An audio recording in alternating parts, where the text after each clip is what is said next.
Nsiah no pa no ye ka kire mo se na ye nkomo a ye betwetwe e wo mpunimpumu no.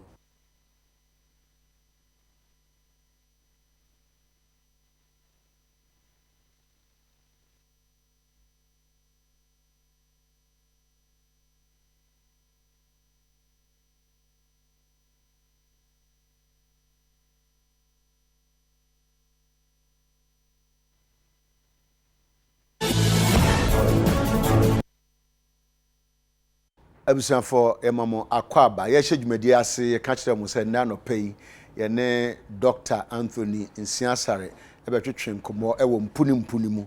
na ene mpunimpu a ye bo no ye kasafa ambulances a aban eye se ode be ma constituency bia na no e na aban eye ho amamre ye de kokọ emiamia nsema e wo ho no edoso dodo na a kire mo adwen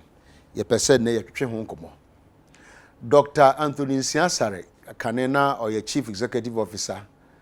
Tamale Aban Hospital Kesia na wo ho ekire ansana no wa ye adwuma bebre na ye de ka no pa free Tamale oba Kumase be ye Komfanoche CEO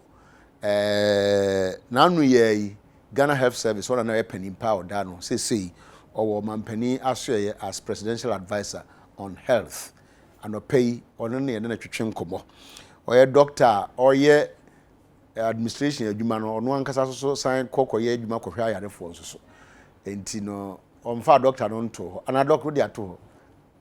sisi na meje mu kakra sisi na meje mu kakra okay enti akwa banana me ma no all right asana beto aso no to you Frank Apia Labi is your birthday today from Adelaide and your siblings to you Frank Apia Labi Nana Ejiri First Atlantic Bank Nana Ejiri Jerry of Danny Praise Akonforson any more mo say nya mo kwenkwen ni na no mo ntutu mirika ma the next 2 minutes I forget it mo san kanti asma ho no Akonforson General Secretary Coalition of Concerned Teachers. Good morning doc. Yes atike empebebre ya na ye taika bi ese ye jebo ambulances na aba ene nkomo no edoso question di kan ne say aman ku MPP bra wo bo nto adom ka se MPP nyakwan ba aban mu a wo be ye one constituency one ambulance no bibisa say aban ba ye mfie ba kon mienu miensa 2020 mu na ye de ambulance no eba aye election year ntiana ene ne ye de shase tiki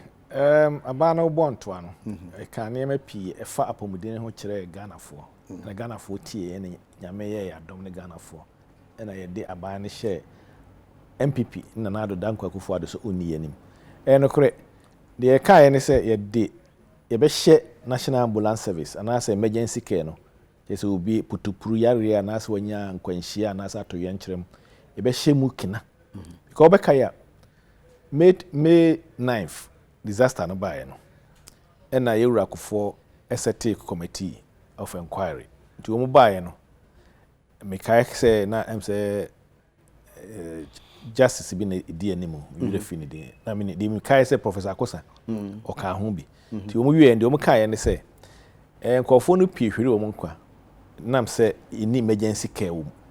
Ghana ha na emergency care ke say obi yare no an say taxi afa na pin ne de no ko wokokora woni mba bia de no ko enti 2004 na irakofo SRT emergency care amena mo konfo anochi tie de ambulance kakra bai ne set up emergency centers konfo anochi kwa obeka ya casualty center ho no ne de ma ambulance da ho ti ambulances ho na ye o regional headquarters ene esa adwene ho biem se nye se wo fa nipa na de no ko ba bi na Ghana ha no se ye ni emergency center bia o Ghana ha in fact wo hwe a the whole of West Africa sub-region, even Africa emergency center be any. You should be a friend casualty. It conformations you are home. Any can say any set national ambulance service. Na doctor, na any my fair CEO. Yen fa emergency centers and can na integrity ni enkambom se be with the patient if free hand de no ko. In nyame ncha de ye share Asare emergency center can say state of the art. and so you see Urakofo so see ya we ya o commission in 2008 enti aban ba mu a eyemfie enan bia eto aba ti ade ye de be share manifesto no na say ye de be share ye policy document mi say ye be ye no o say safe na ye wo 4th year mbo a ye nya no fie na akora enti ye say bia politics enti na say ye be ye election ti aban e wo ni da so bi say obeye ama emergency care afana ntuma pa efra enti no na aban de 307 state of the act is I because bro for say ambulance je say baby a wiase baby a ye emergency service pre hospital care obi ehunu say ambulance na etu a ekọ no enu bi na ye de bam say ebie ma obi ahwem o de ahanso ahamiensa ne nso 307 na di ka ba bagana ha yehia sa 307 ne 55 na ka ye no won say if 2004 ambulance ho a ba first minim say and this super power be for 8 years no so they be them say 100 and na no mo kan no 160 na ka ho but ya nhwe ambulance ni so ye ya maintain ya sustain ni bibia na aka 55 the yaka aban we yaka ya gi atomo ni say yempese ye san ba ye chibiem say de ehunu ye no 2017 ya be fa akonwa no na aka ambulance edionunum finance ha be a week or two ago me ho na obu frame say obi anya nkwanhia ewo say pando a person mo de bank kran a wanya na ni tiri ho abo ho a say wontimi nkasa omo pa ambulance na ba ibi ni ho say na dwo de ba de chi kwasa na omunya ambulance na ba ma na ye arrangements wa senka helicopter nko airlift no mra enti wei ene ade edi kan a ban de aba 307 no ye woni me pio se de keka ho okay ambulance ye ba ho ansa but so from 2016 to 2017 barunti hu hyehyɛ na ye ya bedu afi na aba ye de amankofo enti no time no ye regulate ye ya na ye share ne sa na say time na wo say ba no wo ka say ye emergency we be say na ye emergency say na ye hu no dia adenti na ama earlier adena ama 2017 latter part and early part of 2018 and 2019 early part but 2020 unim say ambulance buy a Ministry of Special Development Initiative 1 million one constituencies can be no omude to buy enya bosia ebi anka bosia na obi koje ye de abia je bosia no 2017 2018 and now we so also go through procurement processes ambulance we asa na bedu Ghana no ade won be hyase omotimi go through procurement process called Public Procurement Authority ne call baby a omogitum mo no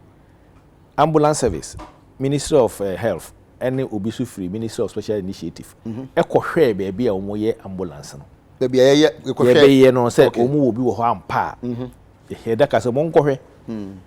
omudu mfimfini so omukɔhwe say niema na omatwere wo specification no ni nyina na omoye ansa na ye ship first batch second batch and third batch na nyina ba so e free be a pre-shipment inspection we ye sa onfa ambulance me friend no splinter cargo bus emma empakora mu because wakɔhwe what ticket specification ni nyina ansa na ambulance na si ship so na tu kai say omude first batch ship no so no nkofo kwa de ba social media me kra na me penis am say we o say ye no ebeba no obi ani ma de kora eba na nka aba but omude to so ma obi ehunu bi na manfo ye o hwinim emma ye boa enso na say kra ye commission no na no ebrada yi menim say nkofo bi ka say ambulance de ba ye no aka wo ha the question obi busa say constituency bi say ne di ayera and I say region bi asen ye but the no by the time I know mo bisa sa asem no say na ye nya say wo kan say eba in batches yes so it is possible say tata no mo kan na nyina mai we make brother ya na ye commission ye commission we na nwumre no bi kan say ohun ibusa obi say adan ya em say mo fi he ya so ohun wo fairness social media say ye bi wo tema yes we cover old social media bi no work but the main question busa na say at the constituency bi di ayera omusi da bi de tosum ye no regional ministers nkra ya ama na yefe e koye no so no omuso afre DCC ne MP enyina ba e no omde share omunsa asa na omuso de ko omuso constituency mi kra constituency kra de e se o hoso omde ko bebu e ko kire ho nyina sɛ wo mehwɛ constituency yɛ hen atwuma kwa ngoma wo mo de kɔ ho ma wo so kɔ hwɛ enti we yɛ e friends say feely ɛno na mamanfo criticize sɛ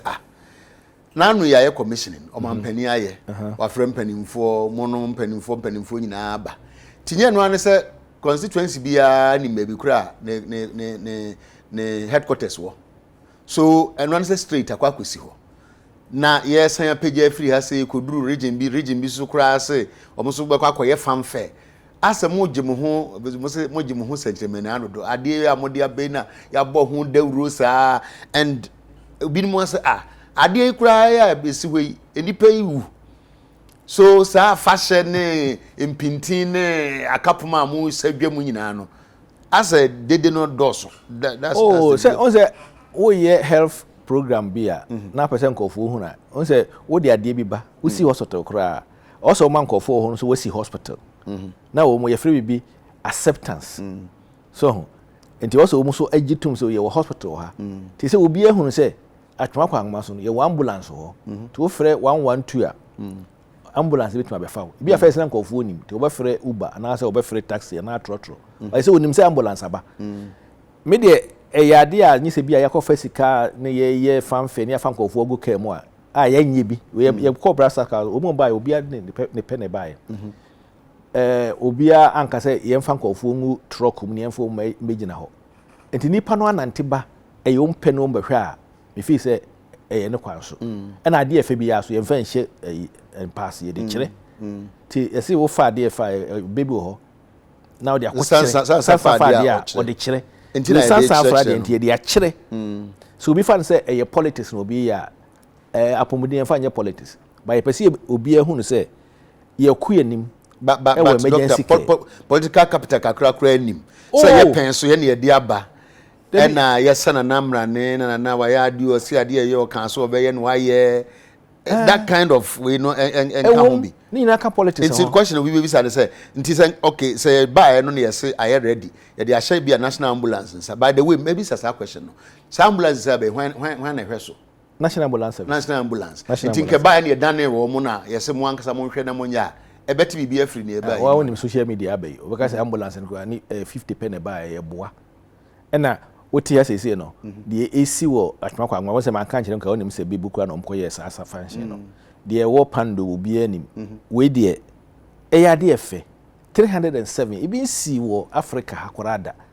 obi ato 50 ni 20 but 307 at a time no if you say eye brofo ye kan the feet na sa ya de efa o se ye de kire tie de akire obi ahunu obi abo abaso tie guso eno kwa na hye ye nkran se maye nyina se in ambulance 307 de bi America na se Ghana ye hia ambulance ye di 30 million ye hia kura be about 1500 o se hia ambulance nti nkama be bi sa se sa asem no wo ye obi a wo ye doctor na Africa se de tie facture me se me ka sa asem ni bia ba and Ghana na ye pride in who say first time obi to ambulance na sa number no and say how say ye di kan for no nwene apomuden ho de wo no say onim say me sika ye no asa na me nine for buy hu say nkofo pin ka dan ke wo emergency service ambulance wa ka bitim di ya san nkofo ni pin kwan ka nipa 127 no e bia nka omo hwere omo kwan ka omo tiase a omo so eye adwuma de hwe omo busuafo e ma Ghana fo nya tax no na ye hu say ade a ye nye no say ye shase ye nkyere say kwa ye lower middle income economy ye wo lower ye masoro ye guso apese ye yema nema ye enti apomudene no adwuma na ye na apomudene nema ye ntembia de ade foforo be ka ho ye frɛ no strengthening enti ye twro ye policy document say manifesto no ye de hyemu say ye be strengthen ama nipa bia nya apomudene say no ye wo sustainable development goals SDG 3 no by 2030 no o se obi oti ba bia no ni se o ha no ho na se o discussam ha no ansa na onya apomudene pa ti we nyina aka ho enti no kore African countries no ya ka akiri kakra but deliberately I would say deliberately and a sign yes say management ni governance say ne ma kwai faso a ye boy sika ho ban bibia wa Africa o so de banchi kura say enim ha itutu kota na de banchisi ho a wo hu asa afifiri wo tuo na ebibi hye ase but obi ho a obi nye enti leadership ti unya leader bia obetimi adwene nyese onwene ne nko a odwene se die na metimi aya mamfo ma gya bibi de bia meka ne se obi a oti ba bia wo ye adwuma bia no efre bibi wo ti yesese no obefiri ani aka se tike wo ha no na eyi a wo ye we ni mpu ni mpu ade a wo de be shame ni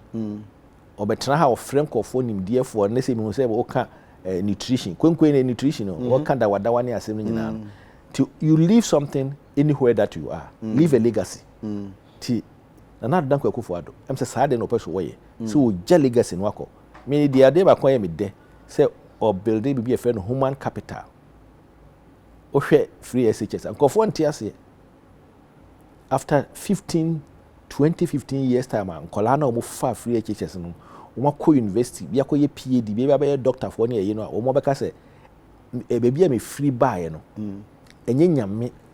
ene aban bi oba ya o ma me call secondary school free bi si o ene obunya ba bi ndane nema me de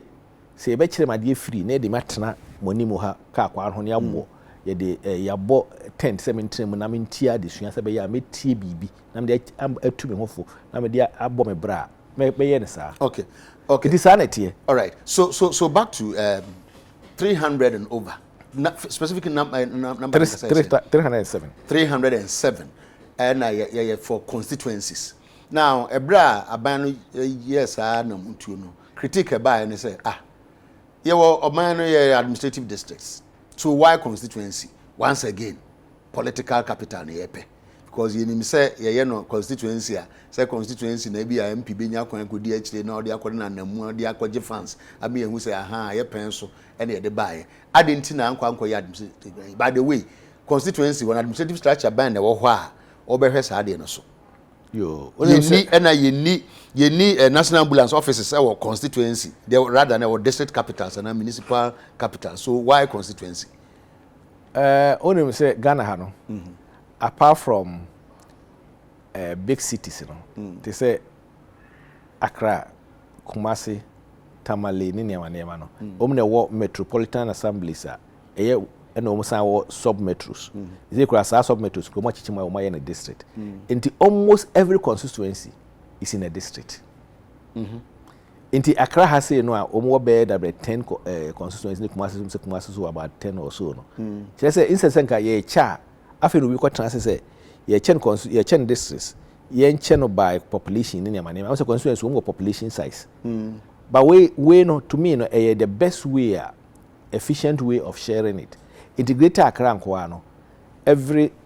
sub municipal assembly bia no aye constituency bia ya waso west municipal assembly say constituency into wo mo administrative setup o say tema regional minister secretary ko ya wo mo che no wo mo ancha ama MPs unim sa wo mo free MCs ni DCs to ye DC a e bia wo district 2 constituency no ho a wo benya mienu na wo hwe bia wo be police no. The maybe cancer constituency ye cancer one ambulance, one constituency, one ambulance. My friend hotspots. Hotspots? Yes. Because the constituency no hotspot on nature say a beer me wo nkoko me say nkoko kwa no so accident si wo pa nti nkoko constituency no wo mo baako there is a hotspot there. Won say aka 32 and no me so mo de bia ma National Sports Authority. Okay. For the stadium. Much of my constituencies no we. We no. And the aka actually no. Once the president so call so e bi so di once the president convoy bi atu a ambulance di vice president to ambulance once bi so o mama mu bi. Nti 32 no so o bechi chama sa identifiable hotspots area stadium. Yes Kumasi sports stadium be call. Na afi na Kumasi sports stadium for hia ambulance e bo bola. Che ko fa di bi e o bantama. They work called as only money. Na bantama called as so no e si ho for emergency. But enkyere say e wo constituency bi so a entimi nko ba bi nko won say there's a tracking system international level no omo ye call no a 112 no a national system no hu say ya free emergency wo this place e bi accident dey so nipa be 35 na waka no mu the one ambulance per entimi nya adwuma no till they will call ambulances within that locality constituencies is well located. It is empowering politics. Later on, it will become ebi any constituency, ebe electoral areas. So it means so that it means the abe no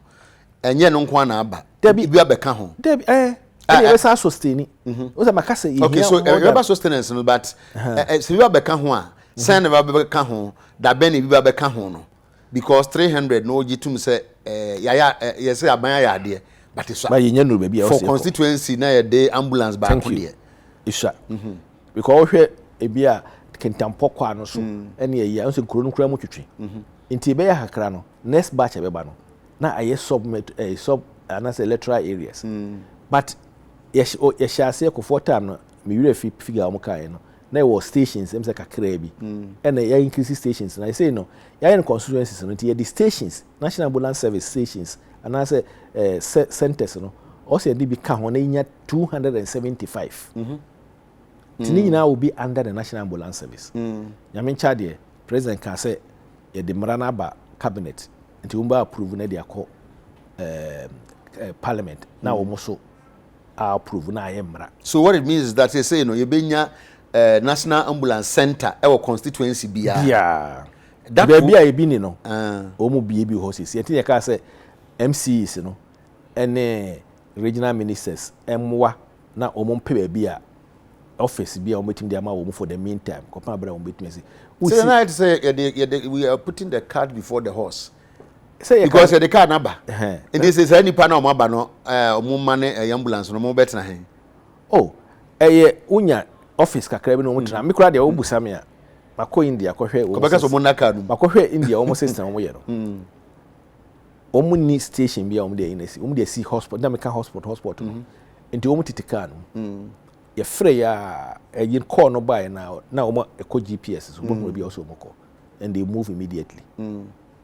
as a bia member example bi won say wo hwe constituency be na ban e ben sawom amasaman yeah amasaman ni sawom na accident see e bia at the beginning of amasaman constituency I about maybe 20 or 15 kilometers from baby ambulance ni see na ben sawom baby ambulance ni see call no kwa enya amasama na betu akọ na asamba ensawom de ne be frɛ no even though they've written in Sawam constituency no but he's coming to pick a patient or the fringes of Amasamai or the nako enti no your call center baako yes call center and a be route enti ehona bibia be bibia be fa na fe obi 112 enti obi afrɛ ba bia ebe ko at the national level no mbehunu and they will track it say e frɛ no one fan kofa kwenkwen I didn't think any regional level regional for no benya bi to the regional directors no be hu national director no so to one so also be hu just the tracking system say oh other near the call wait to mu 30 minutes na obi antimi move on call he will quickly send a text message Emma national center no nye overloaded oh omo system no rather than say bi anka yenye no say regional na say bi nkura no constituency bi akura benya na special number constituency for ni na nim say yen de no ye number nie my best practice because India one work a organization be almost share about 20 of their states also you control over 70 million people almost one call center okay for efficiency because one here now in regional level maybe a regional level no ambulance and there's a problem be could workshop a maya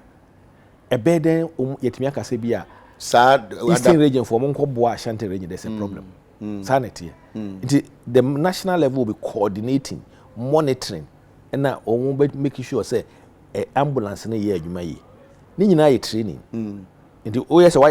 why center na wie na obia ni akire in training nkofo na o say dipani fi bia mensa wo okokora no wada me nda kakra why doctor ya wonim apomodin ho nsɛm ambulance na dey na wo ambulance. How different is it from Canadian buy? No. Remember one example. Canadian buy no. If you be AED, so be a coma. If season be on TV, he heart attack. Also, ultimate the electrical systems be stimulate. Yeah, they cannot. Yeah, they cannot. Also, they say, "Oh, yeah, if you be cardiac massage now, they can now what them from a man." First one, ebinim. Na ebinim. But he say ebiwom. adesabe na nipa akoma ensizi oh on say medicine and as a health niema no dynamic no the make can say at that time no me sure so oman bi wo ho a na omo ambulance ade no bi wo mu de bi wo mu by the by ye choose say the by na world standard state of the art the omu use no Germany you use no Manhattan you use no London abonten so no eno apepepe ndi ko bia betima use e be pass test no ventilators say obi opese o mani pa kro no home artificial wontimi home ye ndi opese o de oxygen si no so first na ye de katana use by say o ventilator o ma obetimi intubate if be intubation I take over the respiration and so what we say mu bi mu and other things like infusion pumps so ne ma nyina wo enti nem ade a o se timi ye na standard bia no ebi wo tinam se o mu kohwe ansa na ye ship say e make use a box na wo mo no we ni no the sa ka ho bia mu a wo we mu ne say spare parts ka ho yes car no o mu the spare parts aguma aba na o masa ene enkofo assign o say wo hwe Ghana High Service aye wo vehicle maintenance all the regions ti wo ka che so o mu ne sign agreement na o sign agreement ni oni Ghana High sign agreement na say car no ba bia enkogina kwa ho na obi aka say oh we nim ne car ne si won say attempt a wo twema wo say ambulance si be bia si obi workshop so yenye ne sa ti wo dedicated designated workshop bia akoye adwuma and not correct create jobs some of the workshops also to me at a standard Mercedes Benz for take through training how to change oil, how to do this at how many miles kilometers so this is where we are making the ambulance service no ebeye enye second ambulance service ni bi na ye ambulance we beche o se me ka say di be ka ho okay nti ye be ho because we the sustainability said ye betima sustainable because sisi ya kan ye mfa ne say krobi de ye mompa ye say nsi ba krobi de bi a wo kwa akwan mu ba bi akwanya accident nti se sa constituency no ma lose o mo de what happens it's in 32 e wo ho no a de aka no o mo che tu see e beche o mo de bi ama identify rules de aka no e be wo in the pool okay the constituency bi identify groups say bi a ye nchemwie na asa because if you are be military for be police for be fire service for be security for nyina be che omo de ama be ka in case of emergency be e betimi release akoma no because na ba ko e bi a region be there about 3 of the constituencies o nyina e ba workshop omba yo say the small fidie the fidie there anything can happen nipa na ye fidie no ti wo say bi ko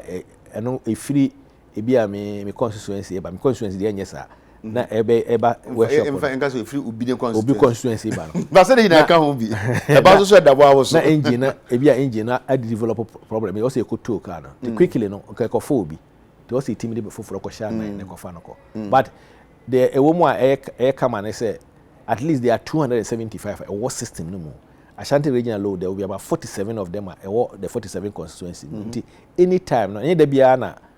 ambulance bia we be here bia ba ko be kwesi we the whole day no be akran free you can quickly call that one and the integrated system na ye no the integrated system no any GPS any SAD tracking system na digital system na ye no say na offer ambulance na odi tu na okoso a utimi only hospital na work on credit income. That's how ambulance services work. Okay. Sana ye adwuma. So a hot na manfo can because emra mete say munuanom NDC4 can be say omo no mo ye odwen say da bi yendi kan ye health facilities no ansa na ya hwe say ambulance ne sa anima no be ba na say ya health facilities a mo ba ma abandon ni nyina mo nsisi bi nka ho de ombeto ye nso so mo miebie mudi mirika akwa ambulance no fa nipa na wode na ekwahen menim so what is argument na in fact Emra Mete say former president all can be all addresses issue no kan he said it or say ne ho ye me nwanwa na o ho ye me nwanwa yi adenti o mo nkyere me a facility a ye ba ya ye say ya abandon Legon hospital ye o mo ka ho asem Legon hospital na say menko ho ba menim say ye adwuma say de o say hospital ye adwuma because me duru ho me twema me hu activity be a few people be na nanam ho tiki adwuma said the hospital ye adwuma Ghana ha no ma menchire obibi da bia de meka ne say ade esi phases phase 1 phase 2 phase 1 ni wiye kwaje bosia na phase 1 ni wiye na se bia phase 2 no bosia sika ni ho a na aka akire okọ Range Hospital ya makoro so mo sini kama yeah on say phase 2 no ho nanka OPD ba on say OPD o mu use old structure no dey OPD enti o mo electronic system crop person o mu use no kra no na Nsiah na o mu timi aye also o koye bi wo OPD ho ni old block no we ko na ho aye jam up o ko o mu emergency center kra ba bia o senka o mu timi e ho no na ambulance ne fa na yes o mu de ho aye OPD bia o mu de hwe emergencies OPD o mu de hwe nkofo ne ade enti hospital no enye de also ye Pacho ye wura Mahama saba no ye vice president saba ye president onim ni nyina ita da bia o ka ba onim ni nyina no wa ya pepem baabi and wa yes face enti wa would have expected say nka mosmo bae na mosmo start second phase na third phase no thank you 3 years ni or 4 years ni ye nyanye sa phase no wono tembe na ma menchire obibi ohun tembe ye ya o say put into perspective so onim kumasi ye ohun Konfonochi maternity block children edi be 40 years as I said oba no oja maneka so obedi 8 years in fact between 2002 one am call ho no na block no na ye only the ben NTC no eno kwa no my one floor me kai say ya bibisa ena nyame in ye the government GOG budget e peja the be ho no be children's ward ena the wo ben police soldier for no a eye eto aso be 6 no ni ho kra ena ye be ye ni di duru 6th floor oba eno na ye criticize mo say it took a long time and sana more years had because the government budgetary allocation ye kakra ba na ye kakra ba na ye ni e pese ye timidi ye ntimi anwia na ye di akwaji loan aka ho but apomudine no wontimi fo ni hwe ba bi ba ko also wo chesika no na obi anya bi chips fo nya bi we nya ba prioritize to say rage say obi anim so obi ama so apɛ no courage enti encourage di yenye nsa ne yentie nsa mfiri ho preko we ne ho kan ya apɛ ne edimi carry ne courage enti omo ba 2009 to 2017 January 6 omo firi ho ko ye no ya no obu say omo say omo ja go wan so wonya ngo ho de omo ye nyina so omo ba ye na ya boda no so and we plaster and one no ti and so we jay a whole beautiful thing and yeah just plastering just for yes. Plaster no oh really we know be afei and aban we buy ya nantimu a ya kope bosia make us say mo wie all the asensa contractor be ko site akọ wie site no how many years ni omo ba in power a champion here say 74 no omo be di aban no so from 1981 no 79 81 e ba ya be di 92 be 2000 na omo koye de na omo de kan ho wono a oba ya na oye vice president na osan be ye president no de na o de kan maternity and children's block ko mo asefo otiem enti question so bibisa say na nka enye first MPP so ba power from 2001 akọ from 2008 and 8 solid years ene peje mu no a yenim say doc maternity ward net we no mahu ne seso dan a within 6 months China for ABSC awie even says this China for awie hospital and it took us 8 years yesika that's yesika o menu budget 2 they are talking about other hospitals tepa na no no am so obi ka say em so o kan no kan yi kan obekwai ko bekwai ko hisisi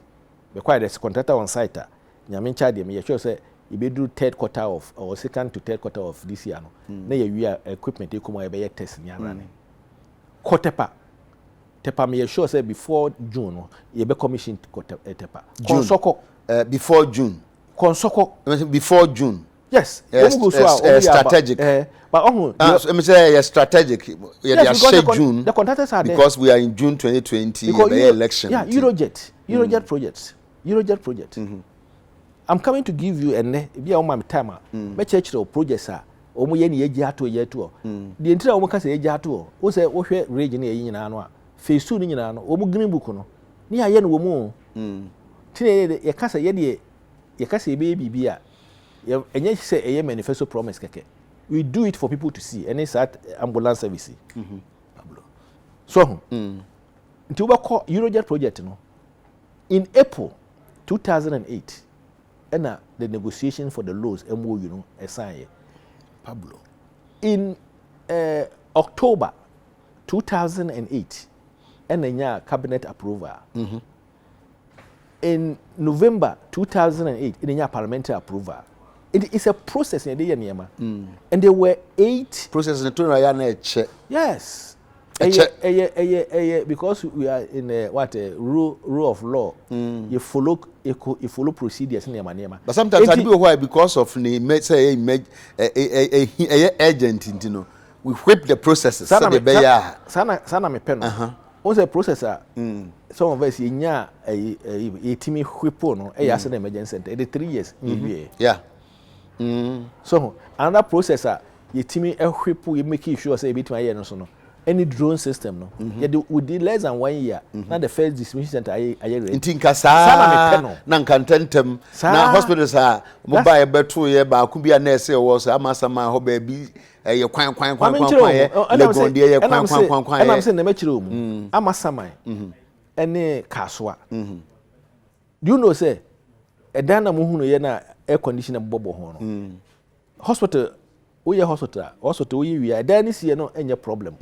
infidie komu no ene ye problem because na ne boarding there was not a single empanasa equipment room meanwhile they say we hospital near running the same thing with kaswa kwa na me call it wasn't even they say also if I must say no they have to do of anko also a lot of a road network no omo ye no and as a social corporate social responsibility no nipa kro na odwene ho no that's planning proper planning o ma modwene ho se hospital no I don't me busa Ghana Health Service Ministry of Health say no em say there was no coordination no collaboration you build a structure o the air condition here actually no jan ho say onko run hospital no sa na run hospital sa nwan se boka koto say ye ba ye wa nye ni yi krampo a ya beto se structure this wo ye ntina ho ema no ense ade na omu say omu wi hospital omu say omu si wi asa na omu ko no omu de share budget mu say bia 2016 budget no ye mfa say better equipment afina MP any MC omu ho no omu ko hwehwe empa na ye wompa bi donated ni na ma na ototo mattress ni ma na kan ho a he say there's a doctor there the nurses there they are working kaswa the same thing kaswa the mere feel me call you know even the corridors hospital corridors no untimi mfa trolley and say wheelchair mfa ho because they are in steps and Musa say why no na ye draw no ye busa ye estate for ye busa ye capital investment unit no nobody sort their this timi community of rules na say enya na masa no say so mbato sika wo ha sika na sa enti these are some of the things planning enti they are not hospital even obo so omu di nyina so be hie omu green book opa fa green book na hwe ya painting be kwa hospital nicely painting outside no but the hospital was not finished obi eno am so be ka say they are carrying equipment here na so onko o Kumasi you should work say they are carrying equipment they haven't finished even the infrastructure I don't know omo ye Masha ase there Konsa wo say oh yeah he's doing it okay the only two hospitals are enya problems on why yes sort because it's legal issues, financial issue, it's economic issue, it's political issue. Any NMS projects. So bobu some for mana, bobu some kumawu. Because man can nyina, say nyina. For mana dodowa for mana kumawu, abitifi, garo timpani, ena kasaworo do e secondary, ena Takoradi Hospital. Sika na wo mo no 175 million. The only one that the a beautiful hospital. I agree with them. That one, the loan, they started it from afresh and did it. But Unauthorized project there, the loan acquisition President Kofo na shasi. But we say, Tama President, ya commission minu, ya commission the war ga east, war Kwabenya, wa. Inti aka the contractor na oyeno of Egypt, or say. Was president bo say obey commissioner say by the around October this year no now all the 8 hospitals which are within the Ministry of Health Ghana Health Service ye no ye dey amaye ye Twifo Praso aka Twifo Praso tepa Nsoko dey say nke ko wanchi na NDC for by political reason change ko Nsoko na ba ko Salaga na hini Kumasi Konongo na Sewia Konongo ni Sewia me kasa say no it was between the contractor and the subcontractors no more problem e gina omo so to contractor ho ya adwuma enti ni nyina omo ya adwuma o betimi a commission commission this year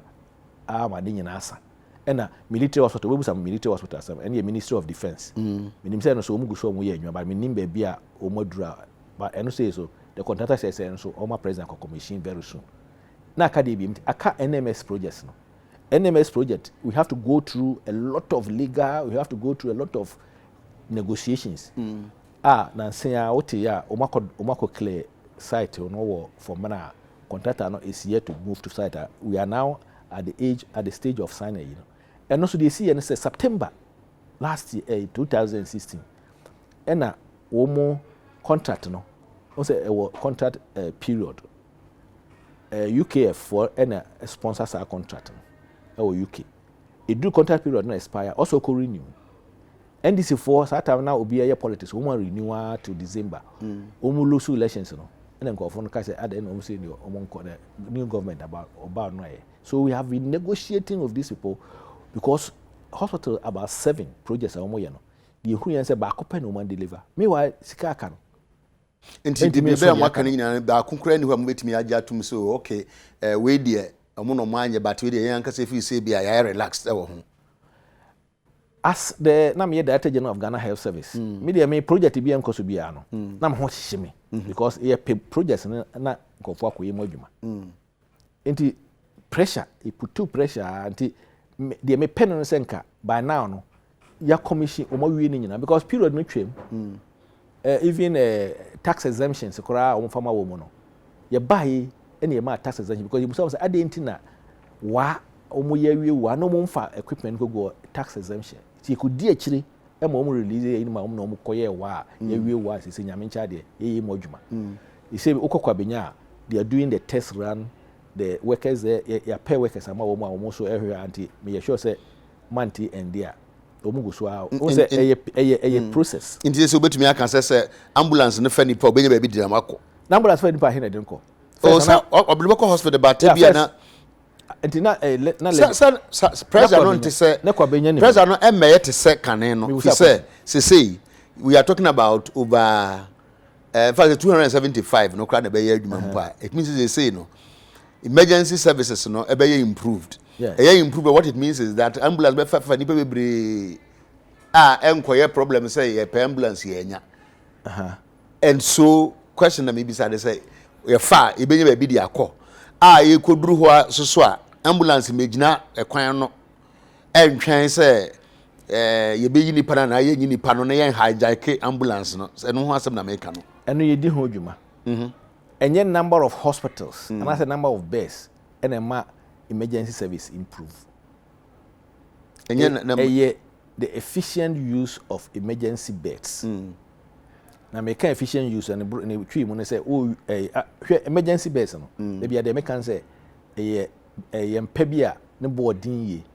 because me ne nyina e betimi fire free aputupuru o say go the emergency bed so ye mfa obi into emergency bed so ukoba bia broche e bi kura 6 hours it be maximum 24 hours. I was in Pakro free emergency no so bed no so. Na okwada say okoda ward and I say okofie. I say be den ko theater or intensive care. Inti eye bed be use inti okoba bia emergency services no. Ne board din chair normal service akọ OPD. Ghana ha na ye wo bibia na in training emergency physicians and nurses. Nyame ncha de say akofo no cha say emergency center by no. You say you train over about 48 or 50 specialists are omuye emergency physicians are go so a trainer e person e train ko all the country Ghana college for na ye nyame ncha de buy na ye here so ye sand she must be training nurses tie training emergency nurses so now they are staff a omu team emergency as obi in team emergency as say oba wo hwente say obi a obeda e bia D5 or confornochi and any one of the biggest problem you can put in a lot of beds in hospital emergency beds be full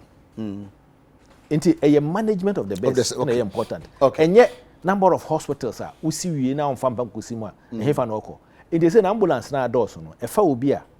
onim obi one na kasa for purpose of education I mean say why na ambulance no be fa no accident for nko a enya accident nko nti why na be fa no na oti ho na hu say oba ne ho aye hye a ne ho po a bia esoro kora ya kana na sesi ya otimi frɛ 112 ambulance be fa no ya na nkonfo fi say ambulance sire me kai say me gina konfo no chi na obi frɛ say owo sontreso na ne maame all of a sudden ne maame ani so abudu moti ahwe ti amu say fa no na ambulance ni ka jen say na me gina nim ho sama o mu work short one obi gina nim ho bra onu asem bia obi afrem sisi abufusam ambulance service oti ya oti abufusam pa ne maame akola so fi enti ambulance fa no ade nso nya accident but sa view no ntina me pese ya address sa ade na say ambulance no hwan ne ye ma wo obi a wo emergency situation obi a no ho akire no ofi a all of a sudden wotu ahwe esura akona say ebi a gas apejama ehye ne manema ofre 112 a GPS no system ba mu a ebe maneuver be fa no so ofre di pakọ na de na besi ofra because the baby sa na say ofre free yes na be na say the new system no kra say no on say ye ka o mo chechire mo say wo ye 112 no kra ye no WhatsApp a e ko say wo share wo location okay o say wo fa wo WhatsApp na wo share location na a kire baby a wo enti di pakọ no en share ni location share automatically offer and na offer so a e bia wa anye na offer a o mebusa so few questions na o ma hwe no o system no so no ma hwe location no so that somebody moves there it na make us ambulance na nye ka nko anwo ukwa abroche bia bicycle cry ambulance because we be a location be o de car no buy no they cannot get there to say here this is a bicycle of course I had him said the be a AED no sa AED defibrillator no e car na chi what bicycle so no aba ho first and sa na o be stabilize we are na o first be ambulance because baka say tina make say ye ko animo no the next step see benya even some few air ambulances before I no bicycle dey na bi ka ho de de ba ya yes bicycle ka ho ba bicycle e be to bicycle na ye ko say ka bus be yi because we need me ya adwen say me bi wo ho ambulance ni ntimi nko ho okay a question ba kwa nka ma bi sa say ambulance fa obi free atebu ko kwa me dan so kwan no so a we den wako because kwan no nya sa year of rush o say fe na year na ba na roast no mai year na de ye wuram e say wako hwe kwan so officer o say kwan no makọ ho be 2 weeks ago almost so more ye but be o hwe stre kwan city anya ho nko beti asesi e hye obusia asefo ama na me say o mo kwan enya maka ho asebe na wotwini e be ye kwan no year of road e cheye because mobile power ATS no nyina sa kwan no ma anya nso so say obusia asefo mo to aba ma mo pa enti ya ba power e 3 years there be no me ne kana no na mo ba na mo di ATS no nti anya bibia ma sian obesia ekwan no ma anye ekwan no ma ekwan nti na bia no mo complain ne say I am panikufo kra ko school order ba na area ho no ko so kra ma me mo kwan nti we me kan dia be wo ko presidency wo kwa no ko kansa ma me kan bi nchiro na me kan ayebi won hu say wo ko ba bia wo say wo motokin say wo moto ambulances yeah improve no dramatically because some areas a bit said the northern part of the country no obo say first we see obi timoto so na oba anyem na obi wachichire obi na komoto you say no ye won panyi na esisim eti ma drip ni bibia na de waba aba the point also oba enti ambulance no be ye adwuma omu nyina be ye adwuma abum nse moto kings no normally assemblyman for the control ni manema obu same pa yemfa ni nyina nka ambulance service say ye pass law no wie na national ambulance service for regulation ni manema na obi fa ambulance on say ye nyanka sustainability no sustainability no who pays ko ambulance tu the petrol na eko say ambulance e be service ya obi na be service ti dia so other the government say aban be ka so betu ya or the budgetary allocation betu ya no de hwe ambulance e bia e say na say ambulance no timi say ya na ni nyina say si won engine ni nyina say no anase ebia obi wo health insurance ebia wo health insurance ay national anase or private health insurance anase your fund bia ebia obi akra kasakakra na yatika kra se bia first talk fund ni ma eye nema ye di hu nkomo nyina se betimenya ba bia ebenya sika afira ambulance ye de be ye ho adwuma national health insurance, they say you can't want them, but also you say how much will it cost? What to be the its impact on the health insurance because you see horse is in the here. In ambulance service, national health insurance, and make cover service. So maybe some way your main personal view. My personal view, they say me insurance. If I'm Dr. Nsiah, me malaria. And I say be a menya problem be a person who doctor. We were hospital be a be enemy. Oh, Dr. Nsiah, but me show. I have a card cry me be. Yeah, be here mako free. Biswa me middle class near me won't BBD. On only T and ya na say or so now say the BP cosura or fat play and all South Africa and I say India or no there. But in times when ya accident and say emergency biano. We need time crop because say mon family call airport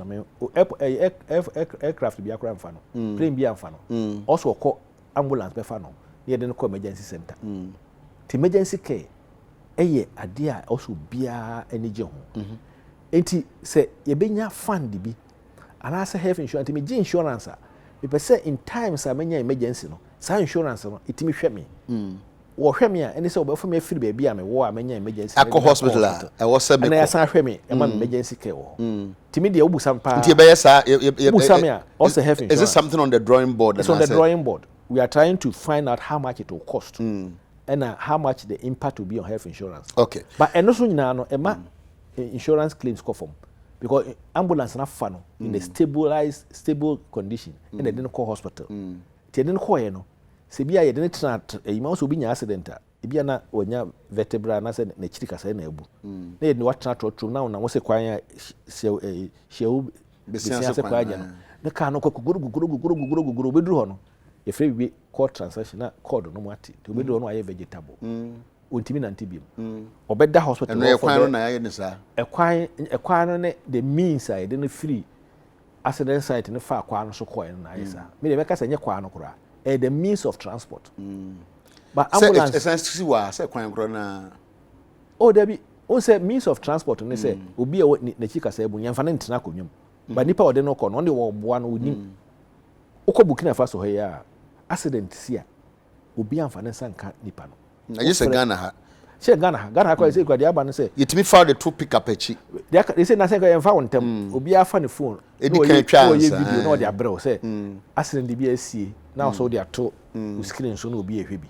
that should not be happening in this country timi dey madwen ne say it shouldn't be happening but it's happening e ade a e be hu bibia na because me sure say mama na yenye sa wo ho no ukoya ho be kire because ha no ye police for ba na ugina ho na wo na wa fa omukura be twa bi omukura twa bi ba ha de wo mina police for no cross twa bi me ka se nkofo so ba obi a twa bi no de kontem nkofo no mo include a police for no so mo so twa bi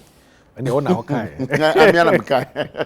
Dr. Nsiah Asare me no twetwe enkomo doc me ye be yi pictures bi a kire and yen clear ho no free one san about sustainability no sakas ya say wo is it Kolebu ana say say onuado cars bi akese ekofa bae mo agya ma cars na gu ho apratete enye adwuma nke no so kura na wo se nka mudi mani di kan hwe kura nsa na ya basa 300 and over ambulance cars na sisi won pacho oba ye director of health service hu se na ka we ho me hu ka no obeto se wo ho ka no ho na tiapo me hu ye no se ye ba enfie miensa ni nti enfie miensa ka wo ho a be kɔ fam kakra ba de wo se ba foforo no hu se na ka no se ka ne wo na tiapo na ka no enye se bia ye ja ka na gu ho eye adwuma still eye se eye nso ba ko ye dental ba ko so a ye ne wo mu na de aka na ye general de tira ka no ba ye no ubusame a me na me ni ho me fi se o mu de ba se be ye bi e fe no specialist outreach services ti bianca specialist ko be bia na o de ka no ko na akoye adwuma car we si won e Ford no answer na be car no type no so no so we are director general said the bia oba obehu there will be a trail yes of information say oh car we crab I say yeah the ABCD what's the ohwe number no 2014 em say baba 2013 e be o license in 2014 so it has been there for the past 6 years yeah a year adwuma me say obi ka say ye distribute a bus at time no say na ka distribution e na wo mu a me sure say ka ye meto say sisi kolebo ti minim say na e ka plan ho a but the most important thing I make catch on say am be so hu say wo de we a Bell Star project aban kwaji bosia em say $250 million. So much money. Best Star omudi ye we bi omudi ye name pi to toy equipment in Yamane, and it's one of the Best Star projects. It's beautiful near bibia me nya bia me pe so and em fanya adwuma a year adwuma say as we speak now enko ebeji ekoye outreach sanya na no asme be kaka we kra me hu say enamba bia for the past year or 2 or 3 me hu say ye ohima yi okumas asante hema yi no ba ko ebibesi o eno na siwa na omudi ye adwuma no so e ba ne say na afedi Nsiah say so no nyina ya boa no gu fa akon enye ni nyina na enye adwuma so mia na medi ene mo kogye ye o mo frɛ me kumase me kai say prempena na prempena frɛ me ena me arrange ye ena move vocal no koye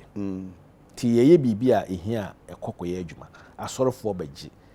corporate organization pese obu hia on bagye Nsiah ewura bia ofira brochire baaye no hia bi de koye outreach okogye no de ko nti ye adwuma ebi ye na nyina na ye adwuma me ba okay ti ye baaye na ebeto ye no em say ogi project a first time no contract no ebe eyika ho deferred liability period em say for 2 years say bia esaya ni pa ko na ode bre wo ton ma wo no ba behwe no aye ye no wie no deferred liability period e ba ye na twem no ye ba 2017 no we started looking for the manufacturers near you know because a maintenance agreement bi no a omo e bia omo asa deferred liability do also ka omo timi etoaso obi antoaso ene e beto ye company kwa wo ye dem se ka no mo jaye a petrol vehicle, a very expensive pass ni bi ni ho you see me name said Ford so there bia obi anim Ford etua hu na nti mfidie wo mo no ehia regular maintenance car no mu hia regular maintenance ba me bu same na nka me ho that time no ka me ma advice bi say instead say be yes na man ye market some of the district hospitals na nka yem pem fidie ni bi nkogo the near the specialist natural be a pickup man I say some VAT be near the mkwako ye adwuma do waba because move car we dey be na san move babaka the cost of running no is huge so does it mean any use be a yet me fa nyehwe e wo use na maka say dental one say no ye use eye one no if dey wo mu nyina ye use normal one no e be a na say me hu say tiles no na ye Ministry of Health Edison Ministry of Health on a control can or transport unit or more put in a year better tax eguase enti because a car no si one and kokko na ya kichiro ma ni nipa but meti he woni me hu pictures no me impression ne say ye nyusu car no ye yusu wo ka hu an ye fin a ye de polythene atata hu ye de me hu ne say car ye yusu wo hwe car white asene ye sisi we ye sure say be a polythene tire na ye be a window na ho na say be intimi fan cost room fan enti ekeye ye sign maintenance agreement na eno ane say be a every 6 months on fa car no ko ne ko ye maintenance look ahwehwe di alaju ha ya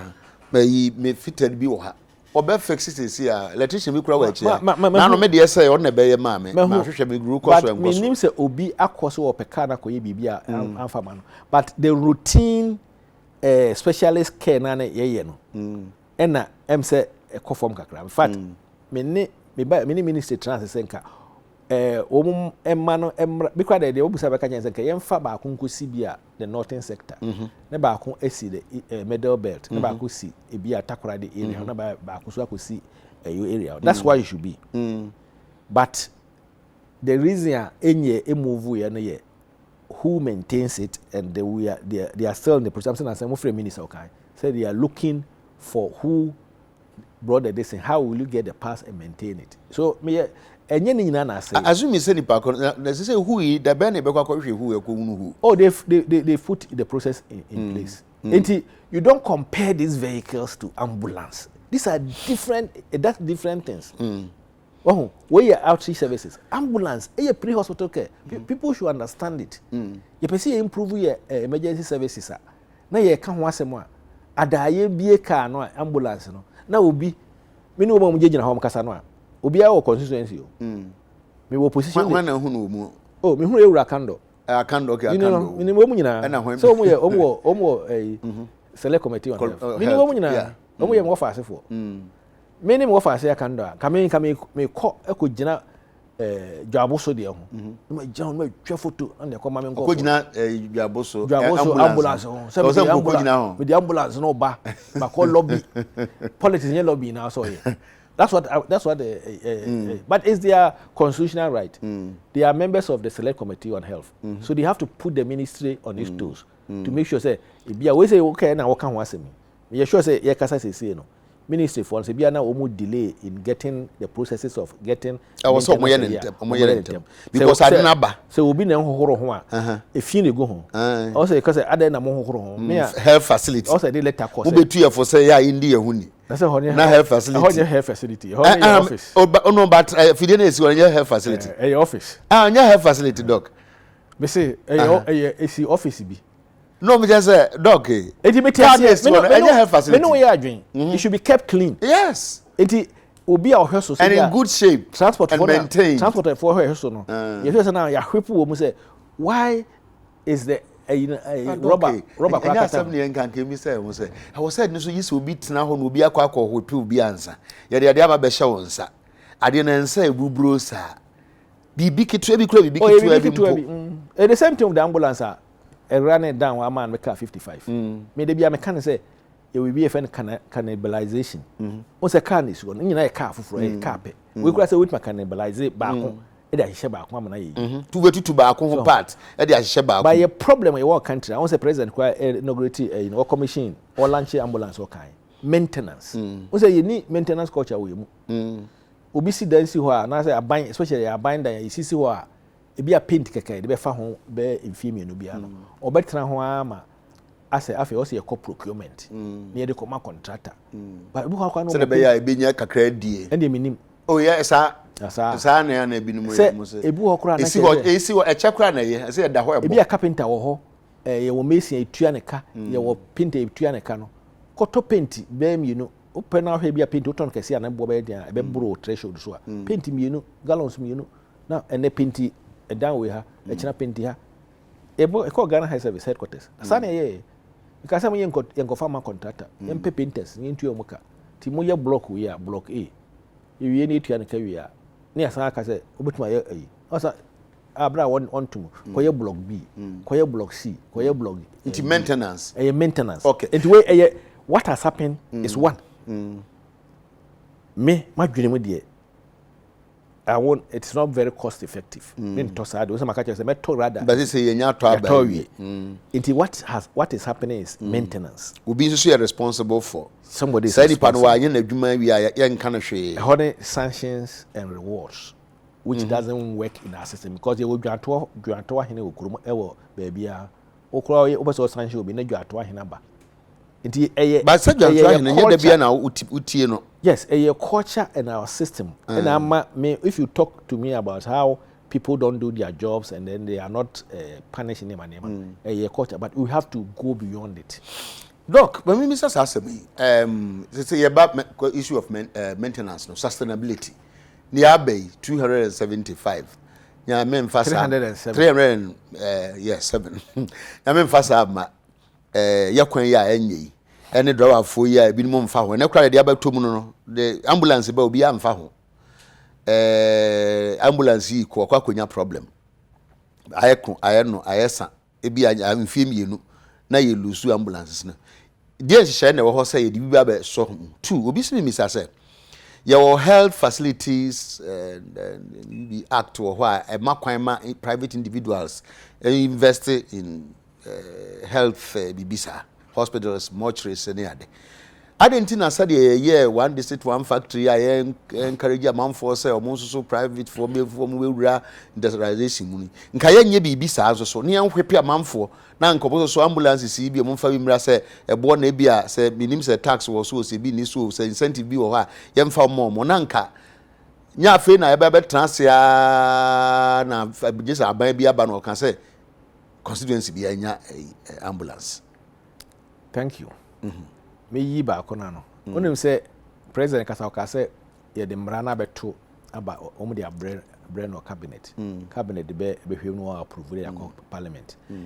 Owie sa de no parliament for approve regulation bebem. Because you say no we need regulation, we need law be a back you now just say obi amfa ambulance bra. Omo de war Air Force base in baba no oba obetwa konwa bi asim say no but doc you need laws say adequate enough because your private ambulance services will Ghana. Any private ambulance service. Oh, you need obi a omo private, you need hospital be a omo eno private. Private hospital transport.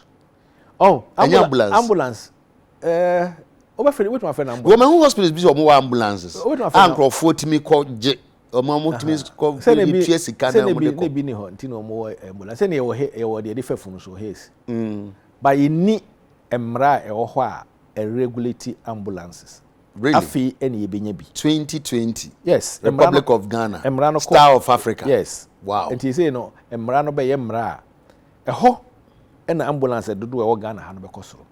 Ba ansa na be kosoro no na ya hihye mmere bi se be bia nipa obetua ambulance ne ka. Because eni ha say o say universal health coverage e be se enya no. Che say eni se obi akọ ehihia mu ohaw mu o sikase mu ansa na otime enya apomudin a ope. But doc emra ne ye say after all, the war obi man so. That's how we are. Mr. Meka. So you're lawyer. I'm a lawyer. The Meka say. We am proud. I'm not be wo ho ayetimi ko tam obi de. Na ye de Ghana de kakra frem. Na ba be ye mra na de edin atoso. Tinye no an say the UK for ne ye no bi. The America for ye no bi. Yakofa aba ha. Ya tena se emergency situation ya ye ne wo se ye wo ho ya ne tentem se de na ano e ba ye amra no bi wo ho a ye ne tentem vigilantism de ye mum tew ne abunu tew ne de akwakoso ano because about nipa ni kwa sige unim se obaso ye parliament ko an hemra until the processes have to be followed ukobusa national ambulance services here e ka umko ne ya hemra ne me so ka me ko ne ya hemra ne awie ne ke benya na nka president kwa ka say ebia wa maye na otwe wo yes ha mra na betima hye wo kan ebe san ka aguna so say se pese ambulance service ni gina na so a mra no ho hia se bia ye ne ntentem se bia wo betimi ahyehye se mra se ne ebe ye no na ya san aka nti na me bon de ro me pese Ghana ni bia ati ase se pre hospital care emergency care o se de to yakoma so ni yetimi ma emergency care ye adwuma Ghana yi na wo ka se e free a obi ne tua entini yan hye bia aha na ebenya sika na fi ebia kwan wo so ye fa but na me ma example say me de kwan wo se fa so ne say health insurance ne private health insurance for no nyina na but doctor no wan betua na o say ye problem e be ye problem ne ntia be bi sasa na say ambulance no bi ni ho no onipa no ko fa taxi e wotua ka no correct enti so why prepared say obetua say sika na dia ene wo akura bi ase when we say we say 20 Ghana cedis. On can 20 Ghana cedis. What can I say? 200,000. 200,000. Okay, say on for 200,000. Sebi bia the bunch your door na kakra no. Afini nyina de onya ye no. Enti empese obi ekọ ehiamu na say yare kakra ye no no. E mani pakro no ehia no na ehia na busuafo nyina na wontimi emma na emma duane die ene ye friend universal health coverage me pese ye ties ade no ye resolve side no say because of say a cha ye hia say mra no ye ane cha ana say anya nhehye ne ntema the issue of sustainability be challenge ntino I was say sam mra no ye bomu tentem e ka me nko no temo na ye twen no mai no na nka wo say ke no kra no ye na ya anya ka say mra no o say select committee on health for be call na legislature be call me ka akire Dr. Nuyama ono ye chairman ene ye wura kando o ye ranking ne wo mu nyina no o mu enhwepu na mra no contentem nka che mi nua na me younger brother che me say e ba o mu nye ntem na nkoso e koso a be it say private health hospital but say doc say be koso na nkoso ani nyina be free executive no sam aban man e da bibi di kire say na ni ku ho pa na openentem a said the vigilantism the masan can be da obeye because me kan 2011 me kai mra bi 18 me de call parliament e be si na ye ntimi pass ye the occupational health and safety bill is there me say ya pass it's not part of public health act it's passed No, no. You act. I don't want bill. No, kwa. 2011. The Casa Brennan minister. No, then I think was E.T.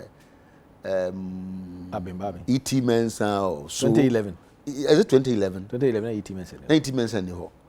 No, any parliament. No, the wise, the 6 wise, whatever. Those times. And a koi. Something about health. I'll call me a baby or why I'm dating back to whatever. And so you're not going to be seen there. It's a marani, what can you be the H in the eye and tentem? Because you am running we now obey me, Uncle Cranem say, but the ambulance bar miniska, being beba. Now a buying crack and who if you don't say any abandoned ambulance. Because of be a Blue Cross, Red Cross, why, and the India they are making only has 55 ambulances. It's almost 12,000. A non-governmental organization. They break even. To know so many hospitals near by Asare MOU say a befa and not about a National Ambulance Service or MO regulations. Nobody actually the ambulance bar before ambulance be in a country. Who and near me woman. These are the requirements. This are the also CD and personal and a training. Say Yamencha de one king shoot training center. Who's the president can say be una why you come and name and then cry timia yam or call be a degree NEV master's level. Until me yebia, let me ambulance is come more. No answer, my coach me feel my ambulance be 50 and 20 aba. With the BSc have the BSc, you be a accidents near you one. Night is a will be a way fundaka or ben confornochi, Sebeya or Bay fundaka nipi. Tisanity, yen sanoa a be massicaba system no, a base sustainable. The reason national health insurance cost yenny part for so say a lot of private hospitals about. And yes, be a omo sika no monya no mutuagu or penisika back. On himself, or Panoa, ya health insurance accredited. The same to National Ambulance Service now accredited private individuals. Yen Sanoa and a Humbertoy. By a way, you know, no media debia me gwine will be with Metua, so workers in Pacrobit Metua or fat taxi with Tuano. Me gwine will be a sebi, Untimintia. And so I call health insurance. I will continue to advocate for such people. Sebeya health insurance beat me a cover woman. What's your national insurance commissioner? But Doc answer now better as on so we feed your canna. She said, baby, I will tea. So what was saying, yeah, advocacy in Kwana Bayo. So baby, to me one. Until unless I will cast a good man penny as soon as I did, I will continue to whisper. Say, nano a bradano. Nana. Mampeni we oka we nti me be di akire ni mahwe na no fia da so me call YouTube so tike so kai me ese kai me nti ye pese ye na tentem na firi ho obagya tum ni aye tentem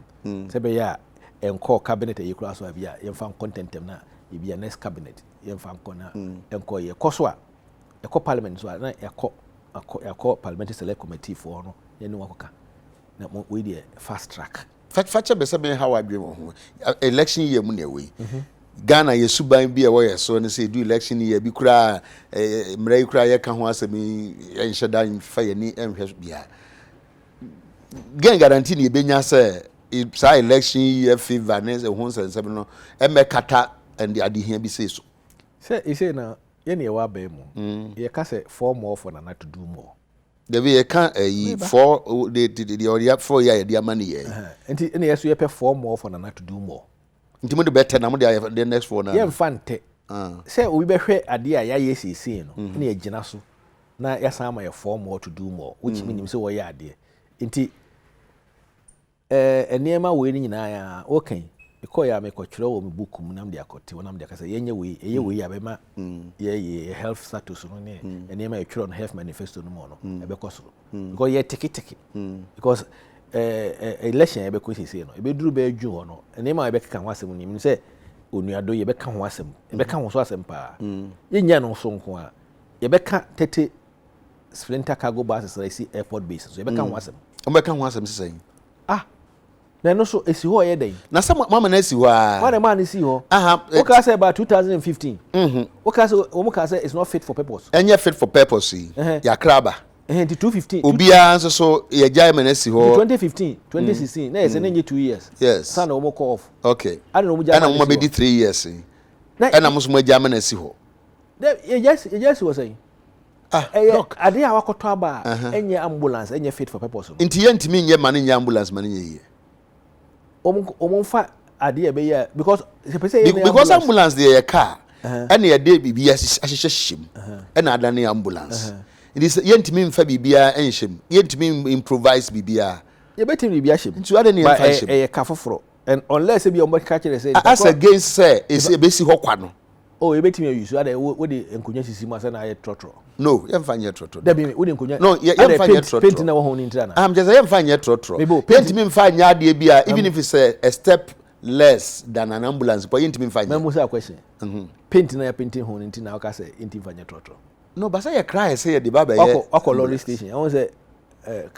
trotro ni be ho ya painting ambulance. Trotro. E wo hu bi da. Me hu. Yi sare ni sisoro. To bi kwa na jo mo so. Yes. Enti na ye di nima ahyehyem.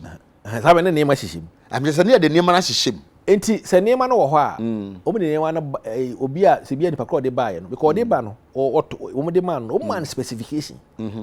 Ti o se nipa kro no e na oba na oba hyehye na o de man se ma hyehye awie. Ba mo baa yi so no nipa kro mo ma ye hu no. Mumfre obi a misa no ma ye nte se wa be yi anu ama ye hu se we yi anu no enkofo yi mi niam mfie miensani enkofo yi e ko mfie nan o ye lawyer onim say the justice grants by grants slowly this doc to da ye mpe bibia ya ne ye busa abe no o say there to da ye mpe bibia ya akoko mpe na to osime ko tumi wura kwansan mu minim say there ukono okoto na se amena nto o say asemo se mama nto de ani meja it yes justice grants minim say attorney general na yokofo di ho but what can you so no so we so ayade ametwura aka ho say eno so yenhwe ho asemka ka che you president say be ya betimi put process obi a resell gmasum say yes sa you know ho equipment aba airport means what is asem na aba dia o me matida na krom ka che say na aba dia fabra na fa ba hihye mu mam da say nipa na o kan so are nti na won fa no anje de secretary ade na ya aban ade enye NDC aban dia e Ghana aban dia nti ne ye besen me enko na kwose sa ne ma wan fa ma che se sika na ye de ma o sa ade ye de ma o sa ko no wan kwa nko ye ndis waji sika on fa mra onyi sika so so contract ne ye ntimi na say tuya neka motu aneka enti no fa anya motu aneka sa kwa na enti on fa mra because sika kodi ne nchen a wan ye ho adwuma na wi ko ne ka say say specification ni a ka me no anka ka ebe mfie mi sen kam dia ba hihim da say mo ambulance ni mo nyima onye because obi anya no hwe sir. Oh yeah. Say so be anya no hwe. Say lawyer for am ko jina court anu oh David. Da be boy na say na ba na ye mfa no man bu na agen bi abem. Ye mfa obi man na agen bi abem. Ye be hu adwuma. Say be for ye di nkomo no bi aba bedu ha say ba doc enti say ambulance no dey aba. Ebe ye adwuma. Eye adwuma kura. I mean, what you be a be quite better. Because me na bi mu ntimi. And let me who I be an opaya obi quite better me say number of says you be 112 calls on my any pa kofa wo money na nema. Tiaba. Eye adwuma. Yes calls no bi no mo fra na omo ha adwuma no ye be ye ne dey. E be omo test ya hwe. Eno ye mra eyifo na also mo we ho. Ba ko na etwam sesi ayi. O se ko hen no bi na ekọ no. We be dey hu se bi e bi kra na. E bi se no sunu. Bi na private video. E se ni sunu da edans. Enti no mo ye na ye be yo mo dai obi ho akra obi hwe no tike no ya akwala kitikiti bi o de bi na manfo kan de me ka kire o mi na say me gina fidie ana bi o mo test ya hwe me gina fidie so aka kire o mo say o fresh ade na a serious business enti ma ye nkofo mfani agoro asotwe bi ani ho bete se mo na no mo ka say ye meye mra ne abro kire kura say no kura o fre 911 bi fresh a o oba na ye ya no ase o mo ya no mani nka o mo castigate wa na yakeka bi a kire wa na o mo sa ko baby but I think that with time no and go for be jai for example tema e bi rage hospital first no because the pa ko group ya dem so be hwe bi yeah no jana ma hwe kakra by say wo ko hwa wo mego sa che wa ko fa rage hospital abai minim de we ye doctor so we ko that hospital na say wantimi antua na bail aye ne dan ye mane ko ne ya dan ne ka anase ye gine to hospital ho ye was system bi nyese bi American we na obi aka say o me call hospital me ntua na ye jame onim say first na health insurance ni okura no konfa no chi ne ye wadan bi ho ye fe no detention room me kotoy detention room. Detention camp. Obi timi da hɔ ama especially wo ma on be wo no. Say ya na bia in cesarean section. Timi da hɔ na me didi agro say ne ba no kra ne si nyina afifi. Say worry nam. Tibi a bi kra obetena kra hu medicine kakra. One day before how say obi ada hɔ be 3 months. Na say obi a say be wada ontimi ntua ne kasa me na health insurance man. 3 months ni. Oda ha ontimi ntua no. Wo say hospitals no. E bia ye serve aduane no. Nurses no ya na ibi wo mu say nipa kro da kwa no ontimi nya aduane ni a ontimi nto aduane ni a ada so mba giska ato bibia ma no doctor for ye da bia ukọ children's ward te ma na insurance ni wo no bo say na wo de yesu obi anfa bintum wo da koto drama no ti nurses na aduane a wo ye ne hospital nyina no wo bidi na wo say akwala me ko ye obi de ne ntuma ase form na wone ne ba kwala ketekete da form na eya ho ti ya na ye wo some hospital transport bo fe na ambulance na mo amoko bi a be kwa side na do matata ka no do mo one day my story ye dey will be koi ti koi no krom na ambulance bo be for no mo mai na social worker team ti social worker no buy no as a doc chief executive sama na mo confirm no chi ye koi no o hene ko board dawuro e ma o de plate si wo mo bia discato e na otimi tu afa no so on kan kire ne se wo share na otwemienu na de hye no no ofiri ne krom ti odidi na busuafo na tem didi ni kunu nyina atem so mo gumani mu ase ti o kopɛ bosia na wode betua de aka no ebu wo ho no ontimi ntua kra na social welfare fo no hwe a me de bia na meka ne se obi wo ho a ontimi ntua ne sika no a wo ye popper wo say wo poppers wo wotimi ye no normally ye no kama na wo twro no offer for auditors na ba wo hwe obi o hospital na woni insurance no wantimi antua auditors ba o mo hwe records no mo hu o mo say kofo a do mo ka wantimi antua na tim discharge o okay na ma doctor for ne ayi wo mo hwe hospital so tirim ye den kakra no because on tena ho na obi a wantua ne bill na ye de discharge no ne agi ti no we na da ho na to detention camp na okwa no abon inteni kakra na de na wantimi ntua o sika mema see police wantimi ha police fo nche no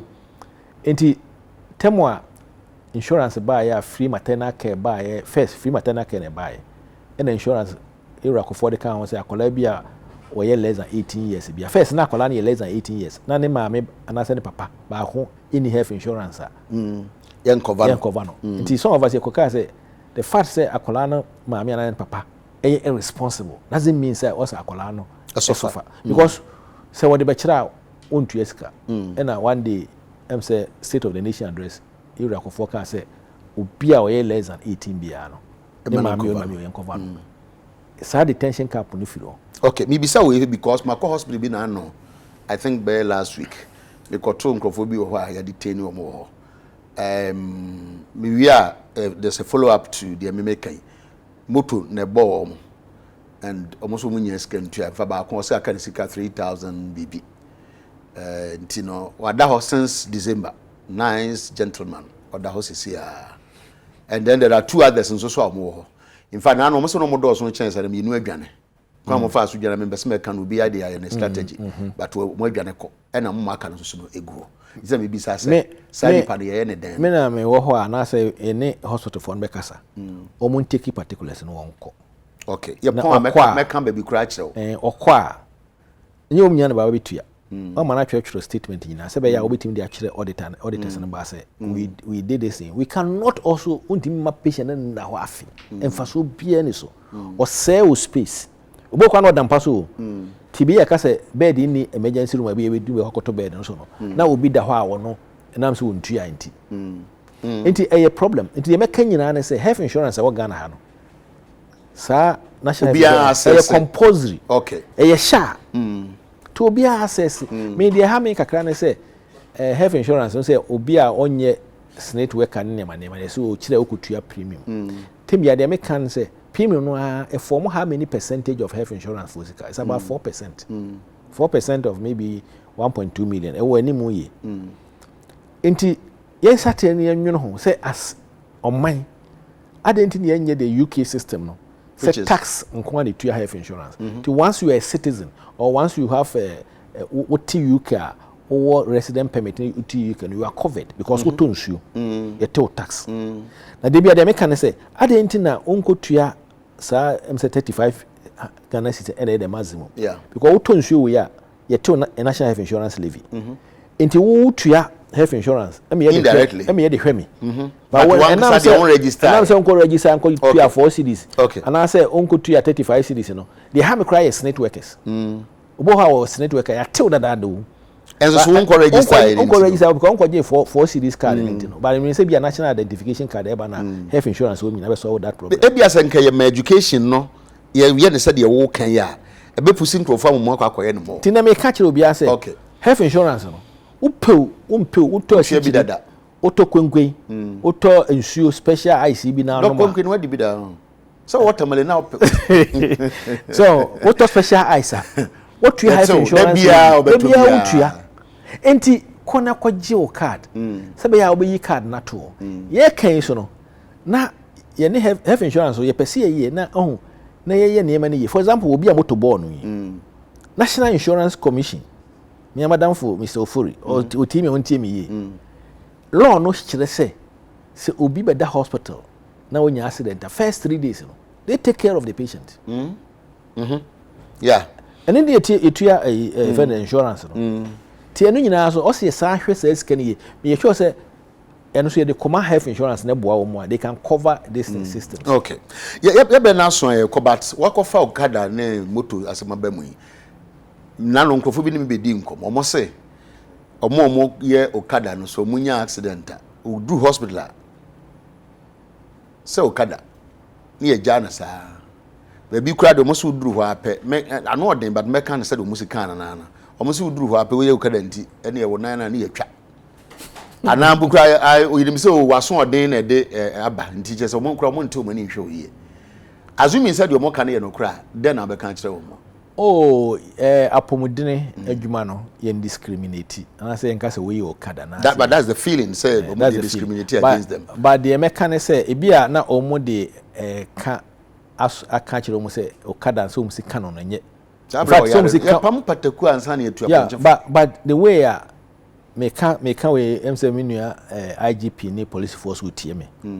They should the fact say obi timoto so no enche say ni so follow road regulations. Because mahunu motorcycle motor okada obiti passenger ti actually ye nyina ejina red light omo twam no ye green light omo so twam ohwe ahwe na car bia ma ye no a otimi ko gina police ni nche kura wo traffic light echia no ene ni nkomo aban ho de say na aban so agi so ensi watamale me ko tamale omo e de omo na si form okada the yellow one even say yellow CC and the Indian. Women nyina follow rules and regulations. In see or Rwanda Kigali. Kigali kura de okada edika chi na women nyina mo kobomu. So enti ose marani ye adwuma. Ne ye ma okada fo no. Ata say ye pay they say any one of the fastest moving vehicles. Aba kofo adwuma no. But also womu di emra so bia womu nim road regulations na road safety for any police for especially the metropolis Accra and Krade any Kumasi no de enye fe so na police ni se bia okada Asare red and no be gina won che ya e ho na wo de handcuff na guni sa na so de agu nsa opa won kom yenhwe ohun police for no mu dwane won fa ho ka eba enti wadru intersection na traffic light Asare red no wo twemu na wo ba bia wonam no kura bia wonam driver no side wonam other side e ho ye mfansa aka ho ba bia de sa aka ho ye be sa ho ko kan be du atem de sa ho ndi wo hwe abohunu na wo kokọ no ndi ka bi firi he ba pan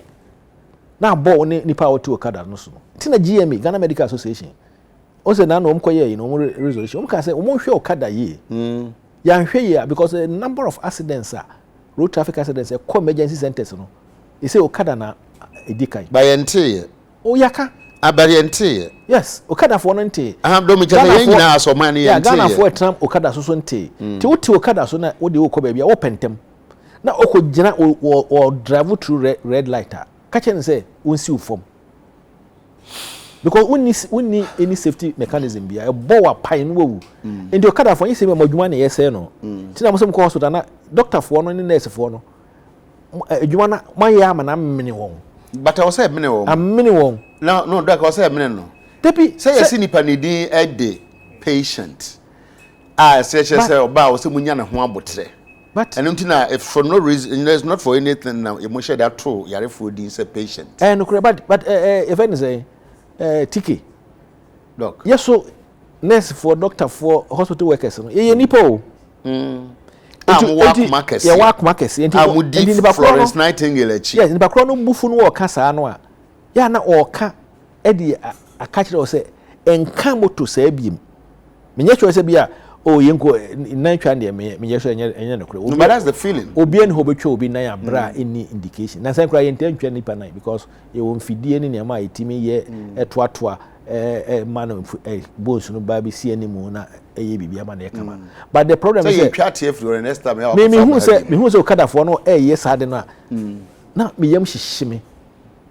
My wife say kura say one because of so me sika motor no kura say oteka mu kura na o say me nko omo de bebo me because sometimes all of a sudden we say obi afa o other side na bo hu say no otwa no na uji na ho na bia wo otwa ma ayina kwa no odi watem say ade de na ya but ni nyina ye police for law enforcement agency we dey meka ye nuanom mema na omo ene ma omo ehihie uniform na aban ni pa for no police for no omo mamra ni nya adwuma omo mamra ni nya adwuma doc ye da se pa ye bre no aso apa ho a ye hyase e kasa fa ambulance ho ye di hu nkomo bebre Dr. Anthony Nsiah Asare na twetwen nkomo no doc ni no panti ye bre aso ye nka bebre nti nkono abeka no ho asem so meka ama no watermelon no pekwenkwen pa tamale hospital o GD pa ho e no ba Kumase wono na Kumase G oba ya uwura G foforo apɛ na obi ahia wo kɔ hefa so bia me kɔ OPD na wo no handle wa ma nipa ko no wi apɛ wo sha se na ye kama pa but minim se na da so ho I doubt say that so I doubt de bia me kan say tike me kan say okɔ ba bia asana we free okɔ no wagya udi e fe ne legacy okay ti mrantie no amaba no omusua okay na munya bibi asana mo free ho akɔ yo afi se o san te o mampani nsani fa so se ba pamuden ho nsema o resegu o mampani aso mo tinti se ma ya kan nyina question se bisa ne nyina no me purpose ne se be bisa no o kwa o ma mampani enti se ni ma se ni na Ghana for person mo hwehwe if you doc is it virus be ba me ancha na me ncha so the doctor crowd there say nyameda wo manya no ha na also onko China wan hu mai enti doc ya da se pa ne wadaji short notice then so oba ebusuafo edamu nyina se be da be crew as a wonderful crew as usual kwenkwen no so mo ma yendi why omo se dawa no eye pa obi na call ba bi no se ade we eye pa se edem so mo se eye pa just say yepa to a yepa papa enti yesi ade no yepa nti muma yenni local rice no yenni dawa no na yenni no na yenya aduane a yennim ne din ukọ da bia me kasa so ukọ restaurant aduane a wunim ne din man jibi nyese nkrofo gigi nti as me peminu ane de ne bi wan hwe abefe man ko dibi didi wunim eno ano ye frɛ betreba ko dia e peye emu adumdum yen ya da be kwa de be san hye bi therefore what da be o tena ho Mondays so e wo ho ye programs aka den so de ye be hwe ni nyina adumdum yen ya e be san hye bi ye da mase